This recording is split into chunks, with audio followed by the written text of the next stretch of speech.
Well, welcome back to another video, man. It is your boy Hurricane Mike, and today we did an LSU video. Why not do a Pelicans one? I might do a Saints one, I don't know yet. But in 2026, the year just started. This is currently the second day of 2026 of the day of the recording. It's January 2nd. And I decided to make a New Year's video for the Pelicans. Now, alright, sorry about that, y'all. But now for 2025, to end 2025, I should say, really, it was a mix of emotions. Like, the Pelicans went on, like a 4 or 5 game winning streak, and then we went on a 5 game losing streak. Now, to be fair, we lost to some of the best teams. We lost to the Cavaliers, the Knicks. The Suns. They're not really one of the best teams, but we lost to them 2 days in a row.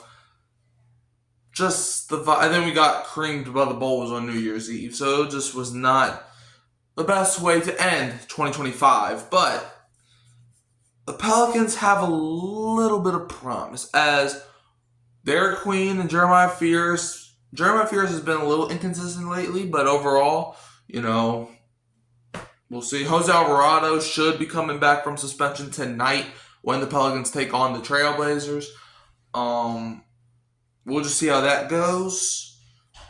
But yeah, to end 2025, it was kind of like we would lose 4 games, then we won, then we lost, we would win 4 games and we would lose 5.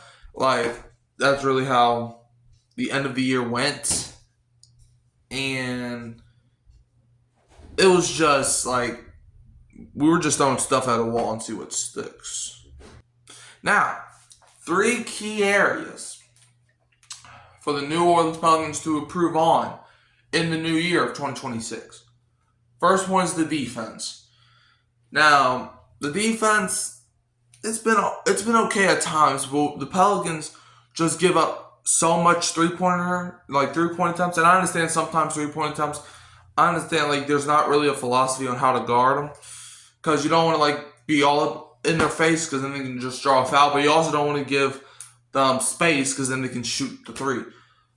So it's kind of a tricky situation, but when you are the New Orleans Pelicans and you are so inconsistent from the 3-point line, when you keep giving up 3s, you're going to lose the game. It's going to happen 99 times out of 100. If you are struggling to knock down your 3s, but your opponent keeps on making the 3-point attempts, it's not going to end in the Pelicans' favor. It's not. It's just not.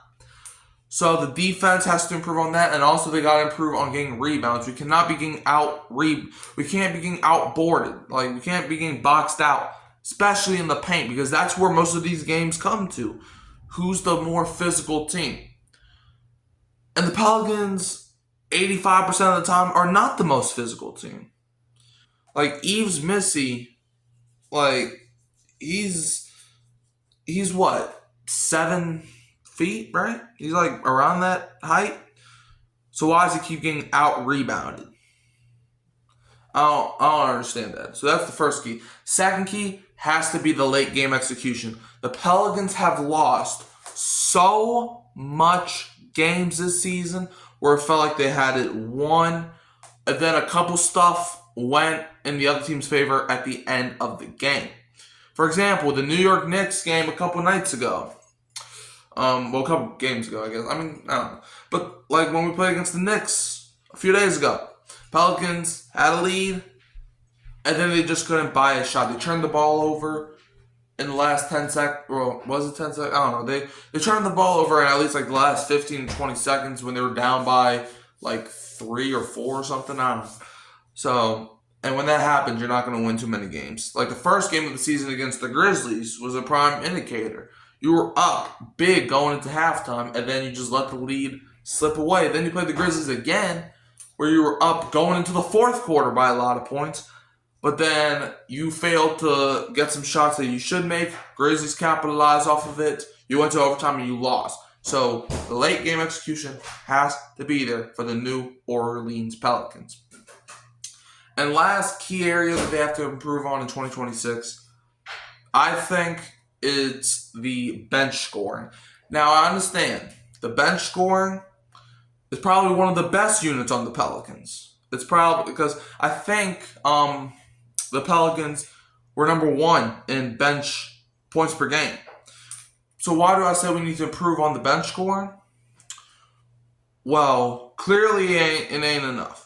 And at times, when Trey Murphy's gas or when somebody on the offense or in the starting line is gas and we put in a bench scorer, they tend to fold. And like what I mean by that, it's like I've seen countless times this season where like the Pelicans put in a bench player and then they leave that bench player in the game for so long that not only does the starter is not into the game anymore, but the bench player gets gassed a little bit. So yes, we can score at a high level, but when you are constantly relying on your bench production to win you games, that means your starters ain't doing nothing. So, and that's why we put Zion on the bench and Jordan Poole on the bench for when we did, so we could give the bench unit a spark. But when you have to put your starters in on the bench, that's how you know you have a problem with your bench unit. Now, I'm going to give y'all a bold prediction for the New Orleans Pelicans. Well, this isn't really a prediction, but I could see a world where the Pelicans do sneak into the play-in tournament. Because, look, there's 15 teams in the West. And ironically, the Pelicans are currently the 15th ranked team in the West. It means that you are dead last at 8-27. That's not very good. But you only need one. You only need to go, all you got to do is get hot. If you get hot at the right time, all you got to do is finish in the top 10 and you're in the play-in. And if you win 1 or 2 play-in games, you're in the playoffs. Anything can happen at that point. I mean, prime example, the Miami Heat a few years ago, they made it in the play-in. They got to the playoffs and they went on an NBA Finals run. Now, they didn't win the championship, but they made it because of the play-in. And they ended up making it to the finals. So you only got to get hot. If you get hot, you can make a run. So I do think if the Pelicans can put some strides together, and obviously a lot of teams are going to need to lose, but if the Pelicans can get hot at the right time, they can make it into the play. Now, I'm not predicting that. This is my bold prediction, but this is my most realistic outcome, is that we could make the play-in. How likely is that? Not likely. I mean, you need a lot of teams to lose, and you got to go on like a 10-game winning streak or something. But it could happen. I mean, there's been times in the past before where teams look like they're going to finish bottom, and then they end up making a run. So it could happen. Probably not us though, because we have an interim head coach. But I mean, the team, it's inconsistent, all right? And now I'm gonna leave y'all with this. What is your New Year's resolution for New Orleans Pelicans? My New Year's resolution is just play like you have some fight in you.